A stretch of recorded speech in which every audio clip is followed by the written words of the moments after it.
व्यास classes की YouTube channel में आपका स्वागत है। एक बात मैं आपसे बार बार कह रहा हूं कि आप सबसे पहले जैसे ये वीडियो शुरू हुआ तो इसको पॉज करके और अभी आप में यस सर करके अटेंडेंस दे रहे हैं। उसके बाद में आपको एक काम करना है कि सब्सक्राइब भी कर दें अगर आपने इसको नहीं किया है, ताकि नेक्स्ट जब भी हो नोटिफिकेशन आपको सीधा ही मिलता रहे। आज हम डे 11 पर एक्सरसाइज 17.6 को आगे बढ़ाएंगे।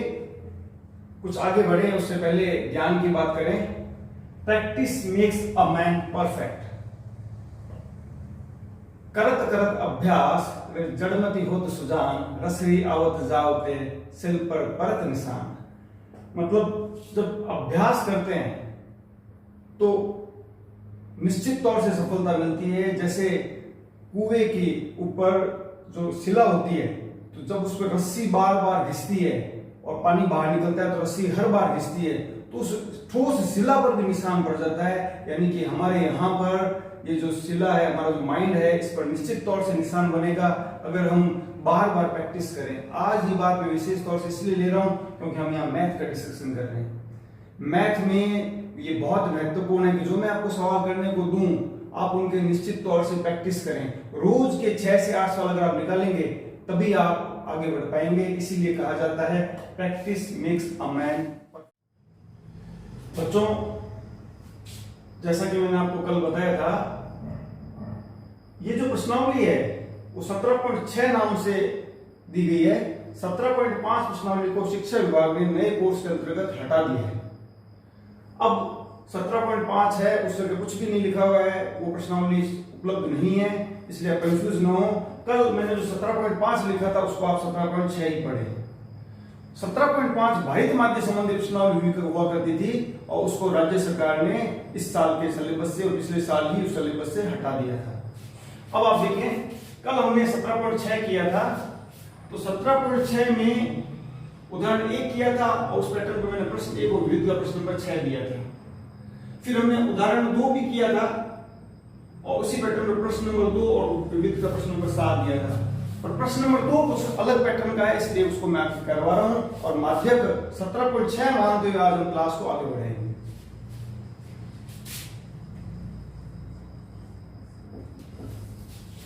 निम्न आंकड़ों का माध्यक ज्ञात कीजिए। 3, 3, 6, 3, 9 पद हैं, यानी विषम हो गए और व्यक्तिगत श्रेणी है। कल हम इसका एक सवाल कर चुके हैं, परंतु इसमें एक बात दी गई है, यदि 25 को 52 से बदल दिया जाए तो नए माध्यक का मान क्या कीजिए। तो मुझे लगा कि शायद कुछ बच्चे कंफ्यूज हो सकते हैं। कुल मिला के इसमें एक सवाल में 2 सवाल दे दिए, हम इसको 2 सवाल के रूप में करेंगे। पार्ट 1 तो हम कहेंगे यदि, पार्ट 1 तो हमें ये दिया हुआ है, इसी पैटर्न को हल कर लिया जाए। निम्न आंकड़ों का माध्यक दिया है, तो सबसे पहले माध्यक निकालेंगे हम। माध्यक ऊपर लिखते हैं, यदि n विषम हो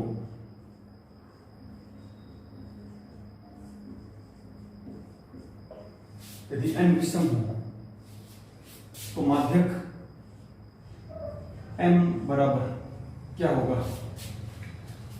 मैंने बताया था, हम सीधे सूत्र लिख लेते हैं, x n + 1/2 प्लस x का जो मान है उसी को मान लिया जाए। और उसके लिए सबसे पहला काम क्या किया था, हमने आरोही क्रम में सवाल को सेट किया था। इस सवाल को भी हम बनाएंगे आरोही क्रम में। आरोही क्रम में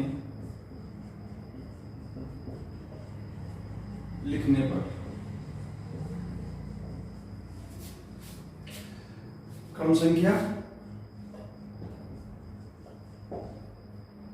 चर 9 मान आ रहे हैं, तो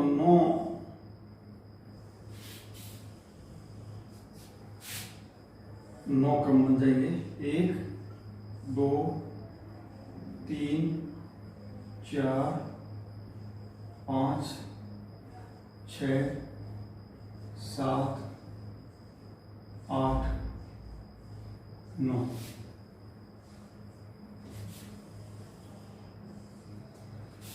सबसे पहले आरोही क्रम में सेट करना है। सबसे छोटा पद 19 है,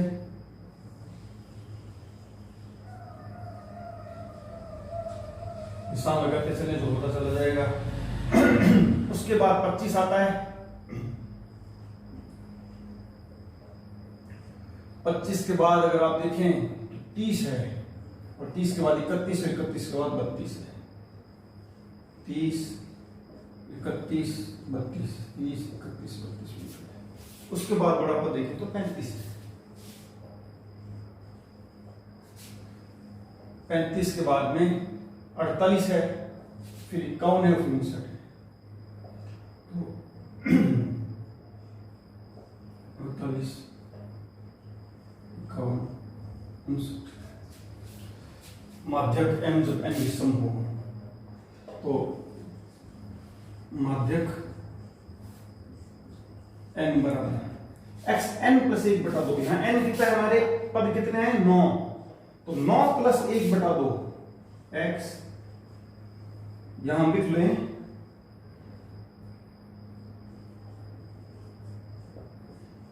n बराबर 9। x ये इसके बेस में है, ध्यान रखिए बच्चों। x 9 प्लस 1/2 x 10/2, यानी कि x आ गया हमारा 5।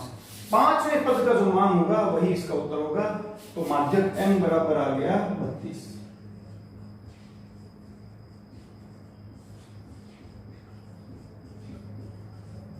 इसका आंसर आ गया। तो इस सवाल को कराने का उद्देश्य ये था, इसमें दो पार्ट दिए, 25 को 52 से बदल दिया जाए, यानी कि जो 25 है इसकी जगह हम क्या है 52 लिख दें, यानी एक सवाल दूसरा बन गया। ऐसी स्थिति में आरोही क्रम की श्रेणी बदल जाएगी। इसीलिए सवाल को दिया गया है कि देखें एक पद के बदलने से भी कितना माध्यक में बदलाव हो सकता है, ये बात सिखाने के लिए ये सवाल दिया गया है।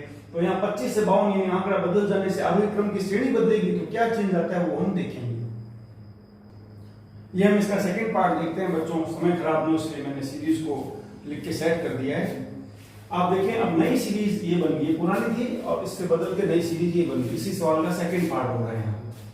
तो आप गौर करें, जब इस क्रम को सेट करेंगे तो अब 25 नहीं है कहीं पे भी, तो 25 नहीं है तो 25 हट गया, बाकी संख्या आगे आ गई। और इसी क्रम में आगे बढ़ेंगे तो आप चाहेंगे उस संख्या को दोबारा लिख लें यहाँ कि कौन कौन सी संख्या है आपके पास।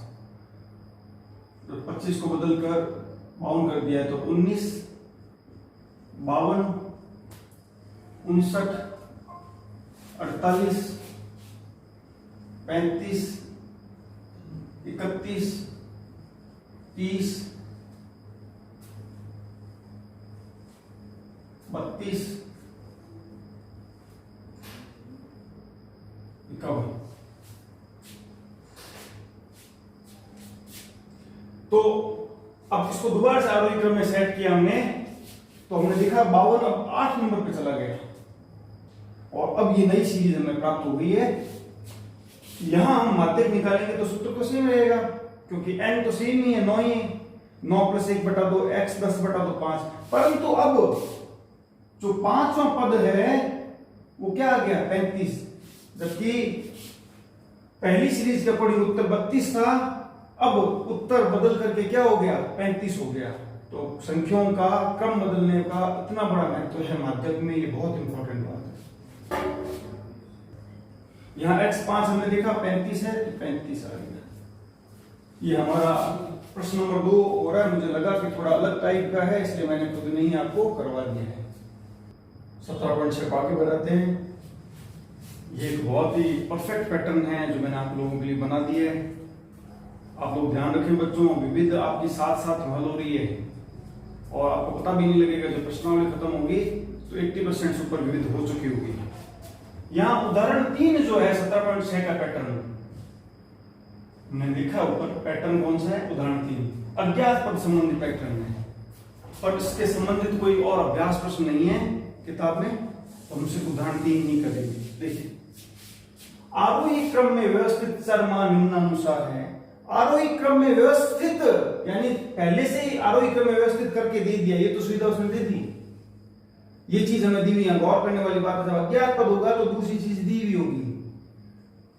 अब ये जो पैटर्न है वो सेट है क्योंकि 16 प्लस x का कुछ पता नहीं है क्या होगा, परंतु उसने कह दिया आरोही क्रम में यही फिट हो रहा है। अब आप सवाल हल करें तो हमारे सवाल आसान बन गया। अगर अज्ञात पद होना है तो अज्ञात पद के अंदर तुम बता ही नहीं सकते कि आरोही क्रम में क्या होगा, यहाँ क्या होगा।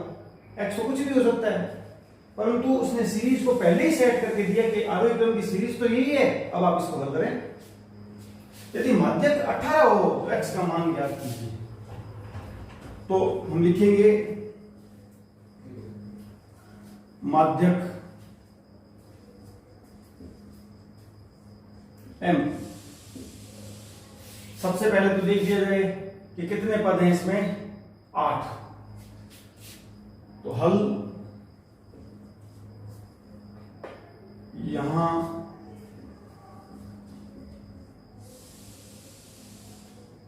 n क्या है, सम है, इसलिए माध्यक n बराबर क्या होगा, x n बटा 2 प्लस, व्यवस्थित कर लें, x n बटा 2, ये आधार में ध्यान रखिए बच्चों, x n बटा 2 प्लस 1 बटा 2, बस सीधा ही। मैंने आपको उसको भाषा में बताया था, भाषा में थोड़ा कंफ्यूजिंग रहता है, इसलिए हमने सीधा ही लिख लिया। x n बटा 2 व x n बटा 2 प्लस 1 में पद का औसत, तो वो भाषा लिखना कंफ्यूजिंग रहेगा, इसलिए हमने एक पर्टिकुलर सूत्र बना दिया इसका। अब यहां पर देखें n हमारा है, जब यहां n सम है और n बराबर है कितना, 8, तो अब हम ये सूत्र लगा देंगे यहां पर, x n बटा 2, इसका मतलब 8 बटा 2 प्लस x 8 बटा 2 प्लस 1 बटा 2, ये x 4 हो गया यहां पर, 8 बटा 2 4 प्लस 1 5 प्लस x 5 हो गया बटा 2। यहां पहली बार माध्यक दे दिया 18, माध्यक 18 हो तो x का मान क्या था, यानी हमें माध्यक दे दिया, क्योंकि माध्यक दे दिया तो माध्यक की जगह क्या लिखेंगे, यहाँ 18 लिखेंगे। ये खास बात है जो हमें ध्यान रखनी है कि माध्यक हमें दिया हुआ है, तो माध्यक 18 है।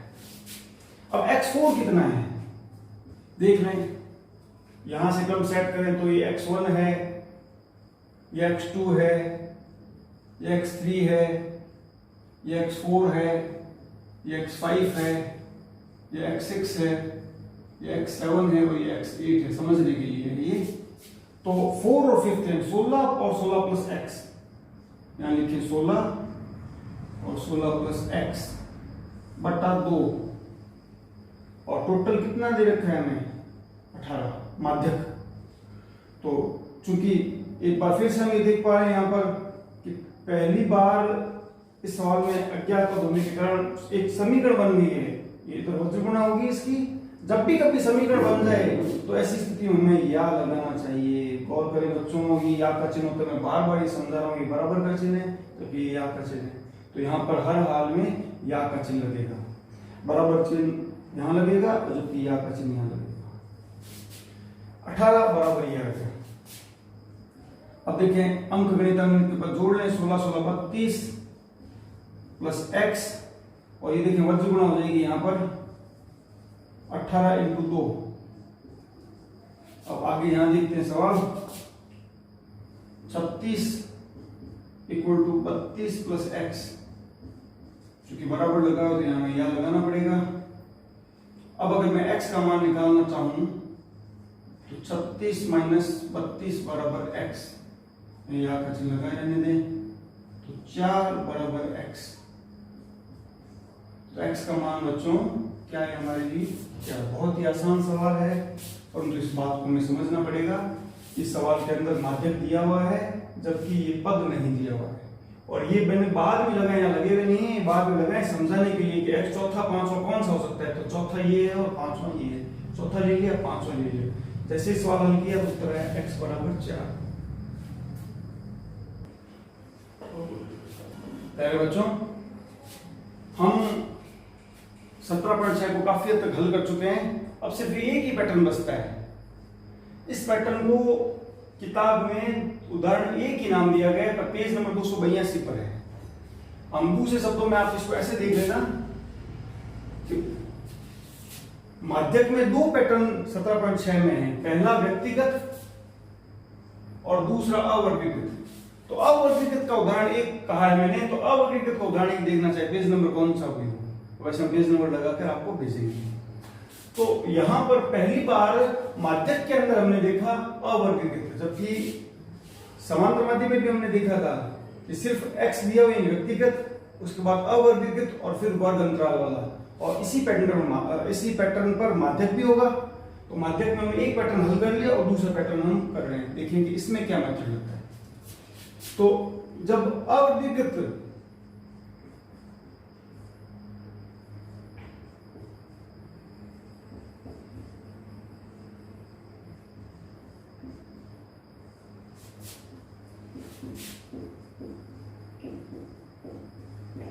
बारंबारता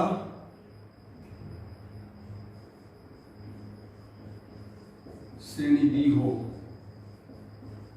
तो माध्यक m क्या होगा? माध्यक m बराबर, सीधा सा सूत्र है, बहुत आसान सा, n/2 से ठीक बड़ी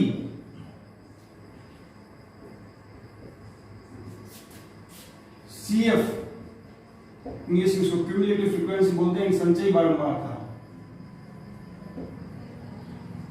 संचयी बारंबारता n/2 से ठीक बड़ी संचयी बारंबारता के सामने का चर, ये हमारा नया सूत्र बन गया। जब व्यक्तिगत दिया था तो अलग सूत्र था, अब इसमें नया सूत्र प्राप्त हुआ हमें अवर्गीकृत के लिए कि n/2 से ठीक बड़ी CF निकालें और उसके सामने का चर। अब ये CF कैसे निकलती है, आप चूंकि फर्स्ट टाइम 10th में कर रहे हैं तो मैं आपको पूरी बात डिटेल से बता रहा हूं। यहां सुविधा के लिए मैंने श्रेणी में x आपके सामने इधर ऐसे लिख दिया और f को भी यहां पर लिख दिया। सबसे पहले स्टेप लेंगे n/2 से ठीक बड़ी CF, यानी सबसे पहला स्टेप है CF ज्ञात करना, संचयी बारंबारता ज्ञात करना। तो संचयी बारंबारता कैसे निकालते हैं हम देखेंगे।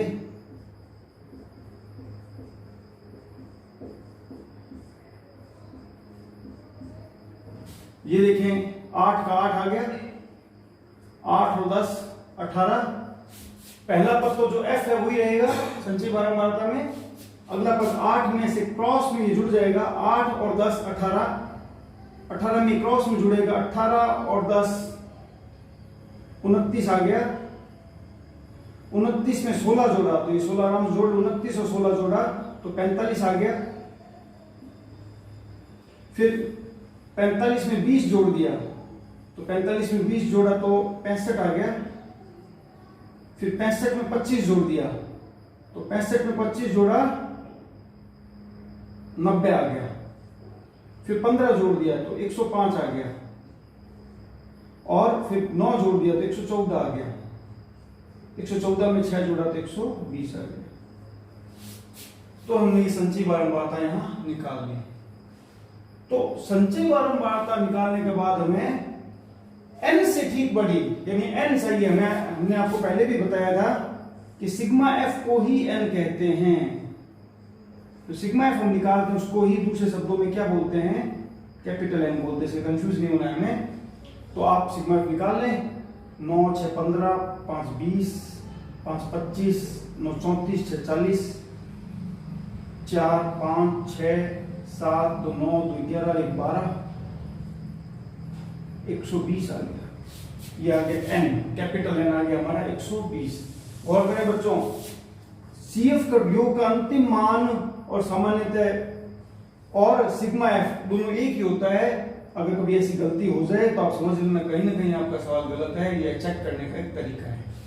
अब यहाँ हम सवाल लगा रहे हैं माध्यक m n/2 से ठीक बड़ी CF के सामने का विचलन। तो जैसा हमने देखा n हमारा कितना 120 है, तो लिख लें 120/2 अर्थात 60। 120/2 कितना आ गया 60 से ठीक बड़ी, बहुत ही आसान सवाल है, ठीक बड़ी CF के सामने का चर। तो यहां देखिए आप 60 से ठीक बड़ा कौन है? यहां 65 है। तो 65 का संगत जो चर है वो 5 है। हमें 60 से ठीक बड़ी CF देखनी हो 65 है, और 65 के ठीक सामने जो चर है वो 5 है ना। तो सामने का चर का मतलब m आ गया हमारा, हमने भी लिखा 5। बहुत ही आसान प्रश्न है, सीधा ही हल हो जाएगा। आगे बढ़ते हुए 17.6 का भी उदाहरण 1 किया था अवर्गीकृत के लिए। तो संबंध में 5 सवाल उसी पैटर्न के हैं। हम एक और सवाल करके देख लेते हैं ताकि कुछ प्रैक्टिस आपकी एक्स्ट्रा हो जाए। 5वां सवाल देखें, इसमें x दिया है और f दिया है। अवर्गीकृत बारंबार का बंटन अगर दिया है तो माध्यक n का सूत्र होता है n/2 से ठीक बड़ी CF के सामने का विचर। आपका समय ना खराब हो इसलिए मैंने यहाँ पर इसको लिखा है, गौर करें। CF निकाल ली मैंने, 14, 28 जोड़ा 42, 75, 105, इस प्रकार जोड़ना है बच्चों, गौर करें। ये दोनों आपस में जुड़ जाएंगे। 14 और 28 देखो जोड़े आप, कितना आया? कोई कंफ्यूजन ना है इसलिए एक सवाल एक्स्ट्रा करवा रहा हूं।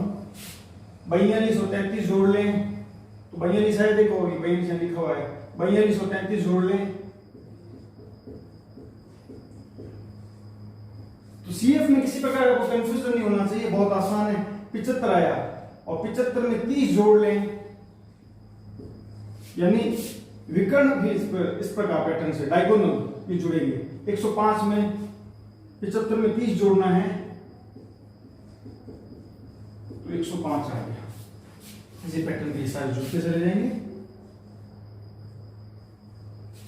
तो CF आया 160 और हमें पता है कि सिग्मा FB हमारा क्या आएगा? 160 आएगा। इसका योग भी क्या है? 160 आएगा। बहुत आसान गणना आप कर सकते हैं। तो अब देखिए क्या कहता है, सिग्मा F को चूंकि हम कैपिटल N कहते हैं तो n/2 यानी 160/2 अर्थात 80 से ठीक बड़ी CF के सामने का चर।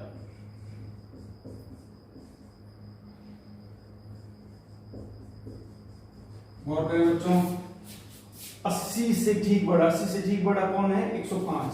इसके सामने का चर लेना है बच्चों, हमेशा ध्यान रखें, कभी भी F नहीं आएगा, हमें सीधा चर लेना है। 35 आया यानी कि हमारा m आ गया 35। बहुत ही आसान सवाल है, आंसर आ जाता है। बच्चों आज की क्लास का होमवर्क मैं आपको बताने जा रहा हूं। आज हमने प्रश्न नंबर 2 किया 17.6 का, और मैंने पहले क्लियर कर दिया। अब ये 17.5 न माने, न कल की एक्सरसाइज के कारण 17.5 सरकार ने, शिक्षा विभाग ने कोर्स से हटा दिए। अब आगे देखें उदाहरण 3। इसके अलावा उदाहरण 1 पेज नंबर 282 का जो अवर्गीकृत से संबंधित, इससे संबंधित 5 और सवाल हैं। तीसरा, चौथा, 5वां और विविध का 15वां और 16वां। आपको विविध का 15वां क्वेश्चन कमेंट बॉक्स में लिख कर देना है, और जो फास्टेस्ट 10 स्टूडेंट्स होंगे उन लोगों को मैं नाम भी यहां से बोलूंगा। तो जो लास्ट क्लास हुई हमारी डे 9 में, जो फास्टेस्ट 10 स्टूडेंट्स जिन्होंने ज्वाइन किया क्लास को, जयश्री, हर्षिता, वैशाली, ललिता, दीक्षित, उमा कंवर, सालू कलसान, लक्षिता सुथार, नेहा गहलोत और वसुंधरा। और जिन बच्चों ने क्वेश्चन नंबर 7 का सबसे फास्ट आंसर दिया, जो कि 68.2 था, उन बच्चों के नाम भी मैं बोलना चाहूंगा। प्रिया सुथार, कीर्ति शर्मा, दीपांशु, ललिता, मोहम्मद सोहेल, अनुज सोलंकी, मोहम्मद जुनैद, वैशाली तंवर, मोहम्मद सलीम और सालू कलसान। तो बहुत बहुत धन्यवाद आप सभी को, बहुत बहुत आपका